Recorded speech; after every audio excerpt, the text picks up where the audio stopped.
Hello,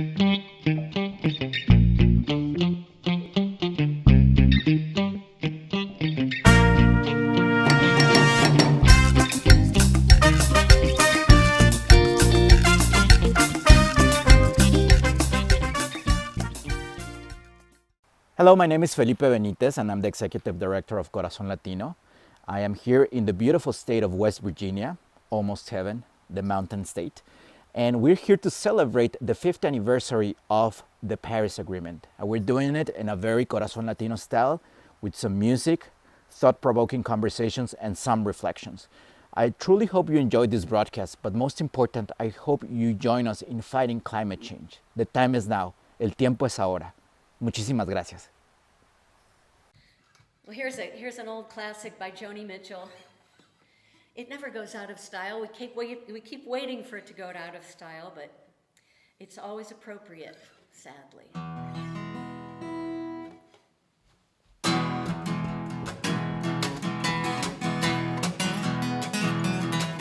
They paved paradise, put up a parking lot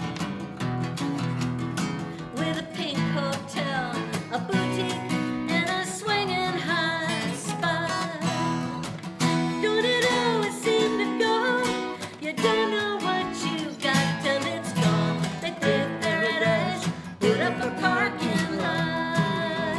La la la la, la la la la. They took all the trees, put 'em in a tree museum, and they charged the people $1.50 just to see 'em. Don't it always seem to go? You don't know what you got till it's gone. They paved paradise, put up a parking lot. La la la la, la la la la. Hey farmer, farmer, put away your DDT now. Give me spots on my apples, leave me the birds and the bees. Oh please, don't it always seem to go? You don't know what you got till it's gone. They paved paradise, put up a parking lot. La la la la, la la la la.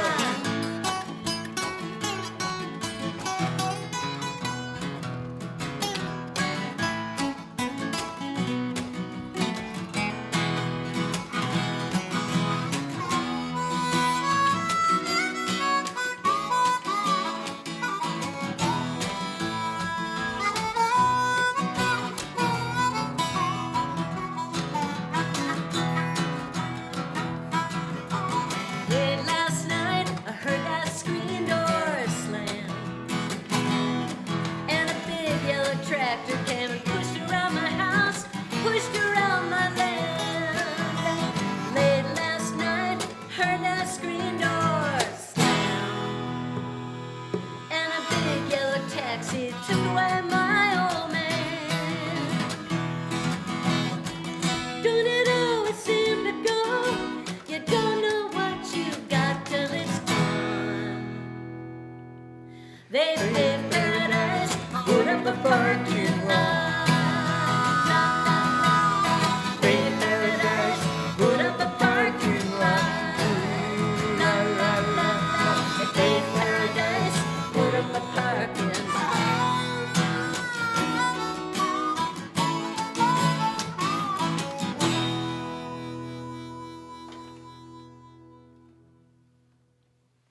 Good afternoon. My name is John Christensen.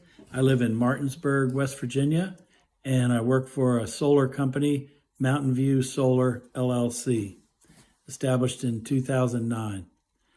I just wanted to let my elected officials know how important it is for our state and our country to embrace renewable energy for our future. And let me tell you why. Jobs, jobs, jobs. I am an example of jobs, and I know hundreds of other people, if not thousands, that have also taken this path. So please, Vote for renewables. Thank you. Hello, my name is Mike Studholm. I live in Charlestown, West Virginia, and I work for Mountain View Solar, also known as MTV Solar, located in Berkeley Springs. This message is to our elected officials of West Virginia to vote pro-renewable and pro-solar here in the state of West Virginia. It is a thriving industry, and I would tell you this much right now.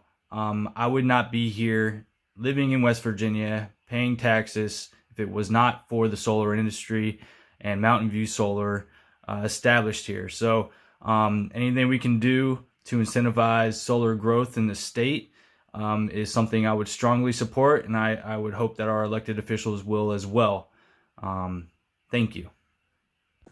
I'm Rachel Dash, and I'm co-chair of the Social Action Committee of Temple Israel Congregation in Charleston, West Virginia. Our hope for this new year, especially with this new administration, is that promises made are kept to ensure a healthy environment, to heal our environment, and to reduce and end climate change. For generations to come, to live healthy lives and enjoy our beautiful earth. And our hope and my hope is to intensify our involvement for all of us to keep our commitments and to intensify our involvement, to hold those in power accountable to the earth, the sky, and the water, and to all those, which means everyone's lives that depend on it now and in the future. This is Perry Bryant with the West Virginia Climate Alliance, and we're delighted to be part of this celebration of the 5th anniversary of the Paris Climate Accord. At the very heart of the Paris Climate Accord is a reduction in greenhouse gases, but I think it's important to understand that not all greenhouse gases are the same. For example, methane is very powerful at trapping heat in the atmosphere, 30 times, not 30%, but 30 times more effective than carbon dioxide. But methane only stays around in the atmosphere for about 10 or 12 years. Carbon dioxide, on the other hand, while not as effective at trapping heat in the atmosphere, circulates through the atmosphere over 100 or maybe even thousands of year time frame. It's absorbed by, carbon dioxide is absorbed by plants and trees in the photosynthesis process, but then when those trees are burned or rot, it reemits that carbon dioxide back into the atmosphere. And as I say, it's around, it can be around for hundreds, if not thousands of years. So it's important for all of us to be aware of what the impact of various greenhouse gases have and how we can be effective at reducing those greenhouse gases. I hope this has been helpful. If you have any questions, get in contact with me. Thank you very much. Bye-bye. Hello, my name is Dr. Sarah Cross. I'm with West Virginia Rivers Coalition. We are proud to be with the West Virginia Climate Alliance, and thank you so much for joining us today to celebrate the Paris Climate Agreement. As a native West Virginian, I can tell you that the impacts of climate change are already affecting our communities. We're seeing more flooding, we're seeing more intense flooding, heat waves, invasive species issues.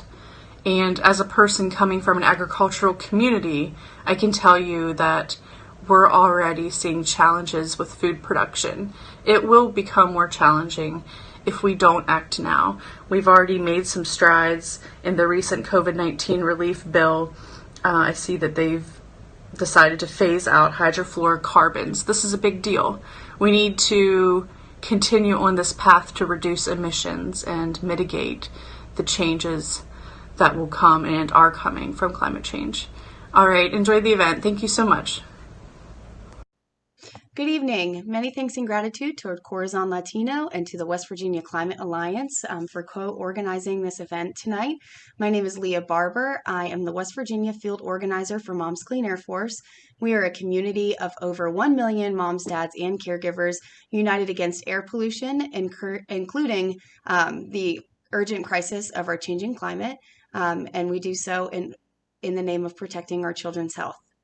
So tonight we have a dynamic panel of civic and environmental organizations who are doing awesome work around the state of West Virginia. So it is my pleasure to introduce Pam Nixon. Pam is here tonight representing the Environmental Justice Committee of the NAACP of West Virginia chapter. She is a longtime environmental and social justice advocate. She was the environmental advocate of the West Virginia Department of Environmental Protection until she retired in 2014. We also have Warren Hilsbus. Warren was born and raised in West Virginia and is currently an organizer for the Sunrise Movement in the greater Morgantown area. He attended Fairmont Senior High School and also completed 2 degrees at WVU in philosophy and law. We also have Sarah Carballo. Sarah is a communications specialist with the Ohio Valley Environmental Coalition out of Huntington, West Virginia. She's responsible for helping to communicate OVEC's mission, their programming, different campaigns, other events. And OVEC is a grassroots nonprofit organization dedicated to the improvement and preservation of the environment and to communities across West Virginia and the Ohio River Valley. We also have Ethan Cade with us this evening. Ethan is a junior environmental geosciences major at WVU and currently serves as the president of the West Virginia University Student Sierra Coalition. The WVU SSC focuses on fighting climate change and pollution, and they really emphasize their work on a local level, including campaigning for a greener campus, fighting the use of single-use plastics on campus, and also fighting the expansion of petrochemical plants and fossil fuel power plants in the Morgantown area. So tonight, we're here to recognize the precedent that was set by the world's nations by agreeing to a historic pact 5 years ago, one that implied action and accountability, and that also sent a sweeping message of acknowledgement that we must unite and commit to reducing climate pollution in order to prevent, the cascading and catastrophic impacts of climate change. So as we all know, the president-elect is setting the stage for his new administration, given the enormous stakes for all of humankind and the environment that we all depend on. We're all here today to meet at a poignant intersection of elevating our voices with the highest ambition toward demanding bold climate action. So firstly, I'd like to express my sincere gratitude to all of our panelists for all the work that you're doing in your respective organizations and in your communities. I think while we all may recognize that the Paris Climate Agreement and, a global dynamic and cooperation is necessary, and it's also, something that we need to achieve meaningful change, it's also clear to me that local efforts, are a keystone toward forging the path toward a just and equitable future that we can all thrive in. So my first question tonight is for Warren. Warren, what do you see as the most important reasons for the United States to re-enter into the Paris Climate Agreement? Is this enough? I'm curious to know what types of bold action you're looking for from the upcoming administration in order to achieve these goals. All right, thanks, Leah. That's a fantastic question. Definitely a bit you can unpack there, but I'll try to keep my comments fairly simple. The simple reason why the re-entering the Paris Climate Agreement is so important really is, and hopefully this will be the last time we have to say something like this, but it'll be a firm turning of our nation's back on the Trump administration and their legacy of climate destruction and disregard. So it's really just an about face for the country in the international community, telling the rest of the world that we do, in fact, as a country, care. However, that's really most of what it is. It's a statement, and it isn't necessarily the bold, aggressive action that we as a country and we as people really need to address the climate crisis in all its phases. Particularly with the Sunrise Movement, we are about making sure that youth can be leaders in their own right in the fight for not just climate justice, but the related issues of social and economic justice as well. And that really encapsulates where the aggressive action needs to go. Not only do we need to repair the regulations we already had for protecting our environment and our green spaces, but we have to get much more aggressive at addressing all of the pain that's being caused by this pandemic and a lot of the economic outfall from the pandemic, and then build on that as a foundation to a much more aggressively egalitarian future, where the benefits of expanding, improving, renovating our power systems, for example, can actually be shared amongst everyone as opposed to flowing to the top 1 or 2%.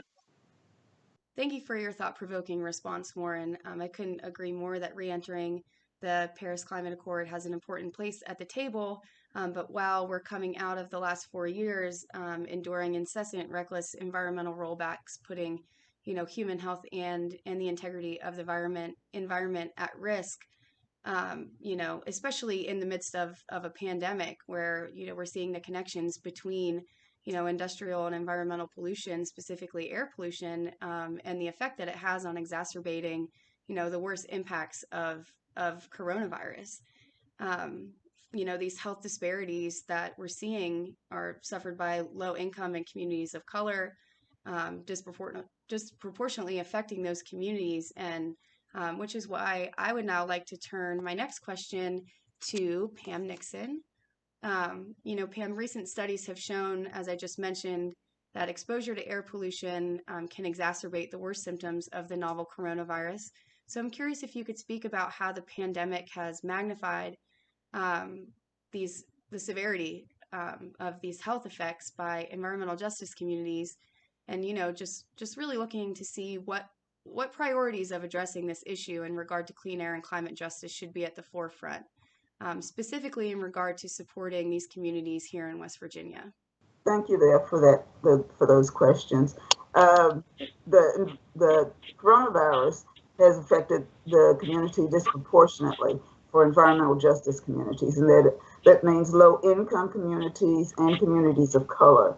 Many times these communities are the ones that are living closest to polluting facilities or fossil fuel facilities, and so therefore that in itself affects the health. Studies have shown from government studies to religious groups to non-governmental organizations that the low-income communities and communities of color are the ones that live closest to hazardous polluting communities and fossil fuel industries. Those emissions negatively impact the residents there. They end up with respiratory issues, heart disease, and other chronic illnesses as a result of the impaired air quality. The COVID virus has exacerbated this because it affects the lungs. And the low-income communities have also been affected even before the coronavirus with food insecurities and home insecurities, inefficient energy in their homes, inadequate health care. So when the coronavirus hit, it hit hard in these low-income communities. And they're the ones that are going to take the longest to recover when it comes to a disaster, and this coronavirus was definitely a disaster. On top of the other job losses, many of these people work in service-oriented jobs. The jobs were shut down temporarily, but then reopened, and then many of them now have lost their jobs permanently. They're losing their homes now because they're being evicted. They have inadequate health care, and once they lose their jobs, then they have no health care. And by having to go to the hospital, they have all of these finances that are now put upon them. Many times, even in any type of a disaster, it takes them longer to recover from a disaster because, number one, they're living from paycheck to paycheck as it is. But now with funeral expenses, because many have died in these communities, from COVID, and these funeral expenses, trying to make sure they have their medications and things like that has really taken a toll on those on the low income communities and communities of color. These are also called fence line communities because they're living right at the fence line of many of these facilities.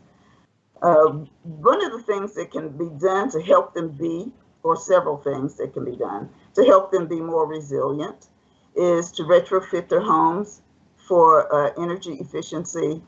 As I said, they had food insecurity, so locating a grocery store close to them. Many of them have to go more than 2 miles to get to a grocery store to get nutritious food. They might have fast foods in their neighborhoods, but when it comes to nutritious foods like fresh vegetables and unprocessed meats, it's difficult to find. They have to, if they don't have transportation, they have to get a ride to the grocery stores or catch a bus, and trying to carry your groceries home on the bus is really difficult.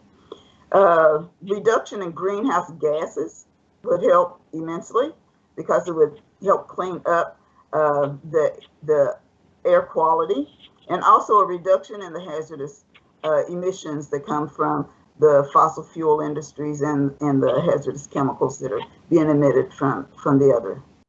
Thank you so much, Pam, for your insightful response. I found it especially moving when you brought forward the many different ways that people are grieving right now in impacted communities, for their jobs, for their loved ones, for justice.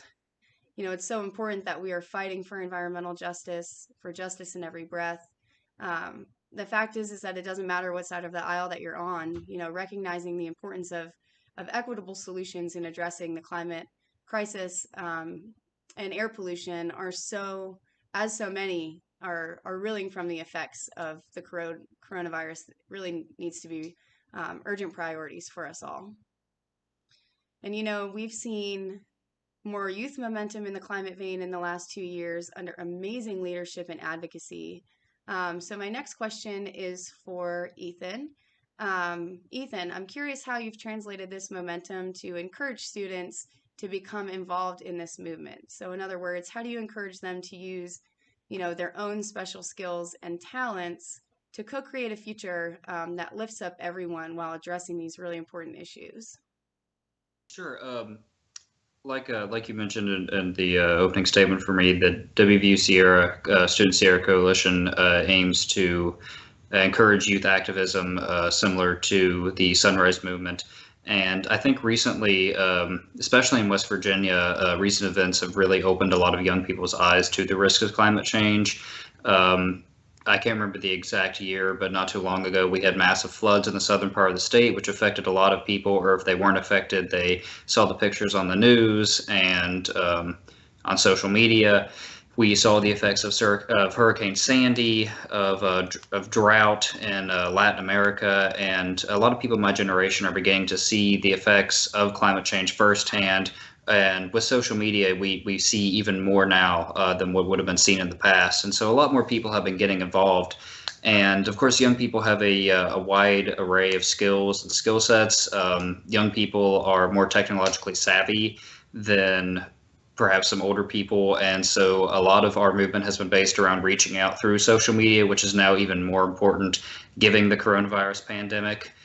Which I think that young environmental activists have been coping best with this pandemic because we were already used to using internet and social media platforms. And so we've been able to keep our momentum going through these troubling times, despite all of the hardships and obstacles we faced. And hopefully next year, as we have the vaccines, this year as we have the vaccines rolling out, we'll be able to get back into in-person activism and recruiting more people on campus and getting more young people involved and excited about greening up, making our future a greener place for ourselves and for generations yet to come. Thank you, Ethan. Yeah, I agree. I think there's a lot of beauty in the youth movement, and I'm really happy that you touched on the importance of how effective that generation is communicating, especially via social media or otherwise. It's a critical tool in the efficacy of this movement. There seems to be a collective recognition that one of the best things that we can do as climate activists is to keep the conversation going. So with that said, my next question is for Sarah Carballo. Sarah, how important is narrative and communication surrounding climate awareness, especially in a largely conservative-leaning state? I'm curious to know what you found to be most effective in your work. First of all, it's important for us to talk about the fact of the matter. And the fact is that our climate is changing in ways that will have devastating consequences for the whole of humanity and the natural world. Worse, it's a crisis disparate impacts the most vulnerable among us. It's critical for us as climate activists to clearly communicate those risks. For policymakers, I think environmental problems exist at least some of the time, only when dramatic events prompt public interest. Now is the time to advocate for fundamental changes in the economic and social structure that create the conditions for ameliorating socioeconomic disparities and of harmonizing production with the conservation and restoration of the natural environment. I think the major inequities in society are created and maintained by institutions of property and inheritance, of political and military power, and are supported by particular beliefs and doctrines, but they aren't necessarily resistant to the desire of ambitious individuals unified through social movements. And so I believe a movement is what has been and will continue to be the most effective way of catalyzing change. The future of societies all over the world requires the active intervention of increasing numbers of educated and responsible citizens. And I think even bolder action, we risk falling short of what is needed to meet the principal goal of the Paris Agreement. We live forwards, but often we understand backwards. And my hope is that we won't be too late with too little in this crisis. In the words of Greta Thunberg, this is the solution. We are the hope, we the people. And I believe working towards that solution begins with a dialogue. Thank you so much, Sarah. I couldn't agree more, and what a great note to end on. I would like to close by encouraging those in attendance to, continue to press your local electeds, state electeds, to let your federal Congress people know of all the important work that you're doing to mobilize your communities towards climate justice. Send Senator Manchin or Senator Capito a quick phone call or an email to let them know about your indelible efforts in pursuit of healthier and happier communities. I really appreciate all of you, and thank you so much for your time this evening. I hope you all stay warm and well, and again, thank you. I'm joined here today with my friends Josh Barrett playing the guitar and Ron Saul playing the harmonica, who also plays guitar. And my name is Julie Adams. We're coming to you from the beautiful Unity Church in Charleston, West Virginia, who allowed us to do this. We're going to sing a song now by a friend of ours named Colleen Anderson. Colleen excels at writing about the beauty of West Virginia. And so here's one of my favorites. This is called Let Me Live in These Mountains. And Colleen would be very happy if you at home were singing along with this song. It sounds good with a big chorus.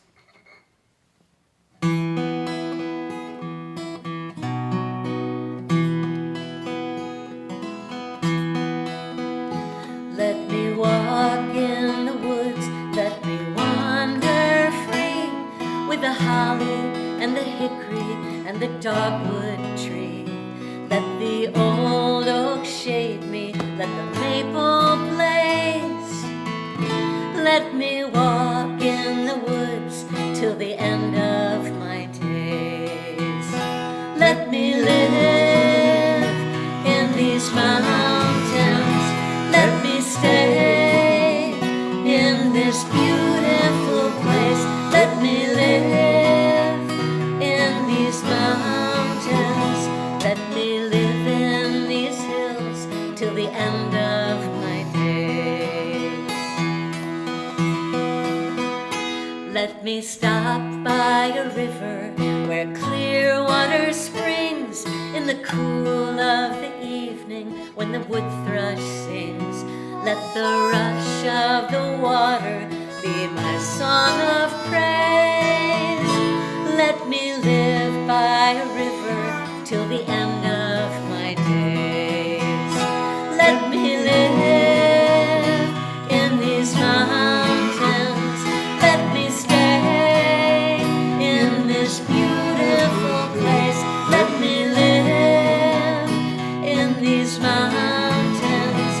Let me live in these hills till the end of my days.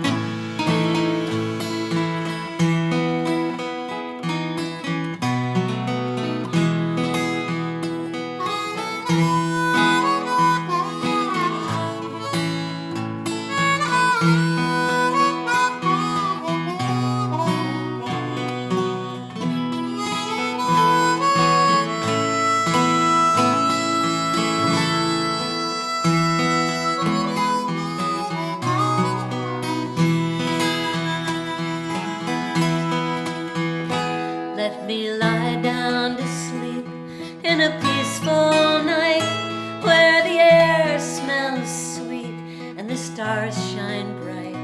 And when my time has come and I've run my race, let me rest in these hills at the end of my days.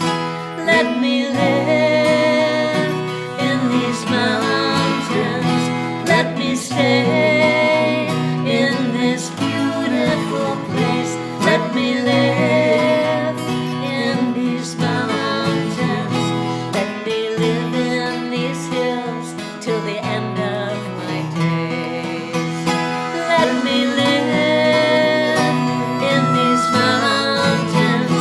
Let me stay in this beautiful place. Let me live in these mountains. Let me live in these hills till the end of my days.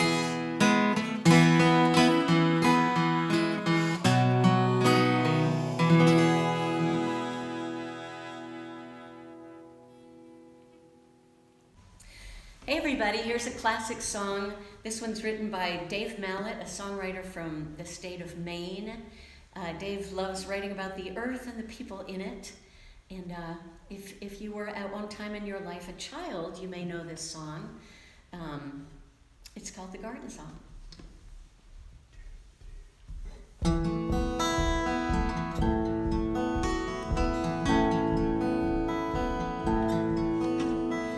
Inch by inch, row by row, I'm gonna make this garden grow.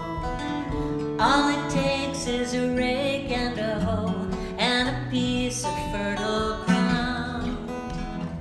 Inch by inch, row by row, someone bless these seeds I sow.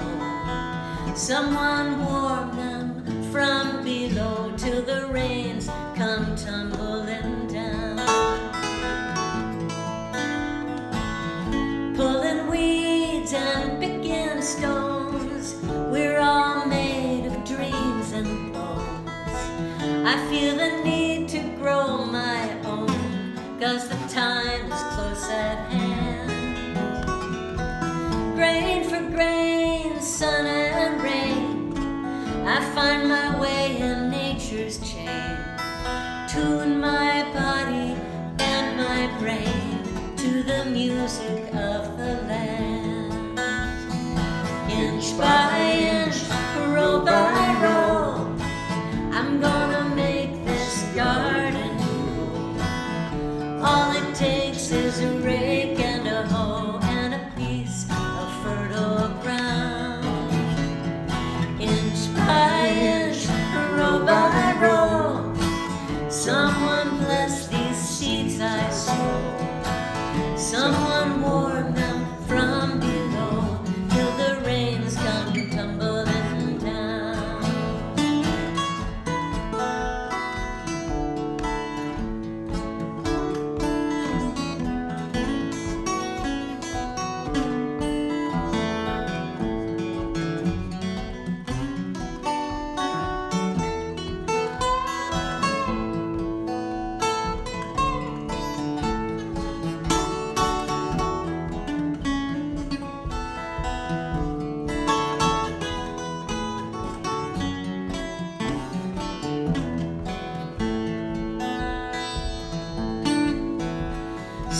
plant your rows straight and long, temper them with prayer and song.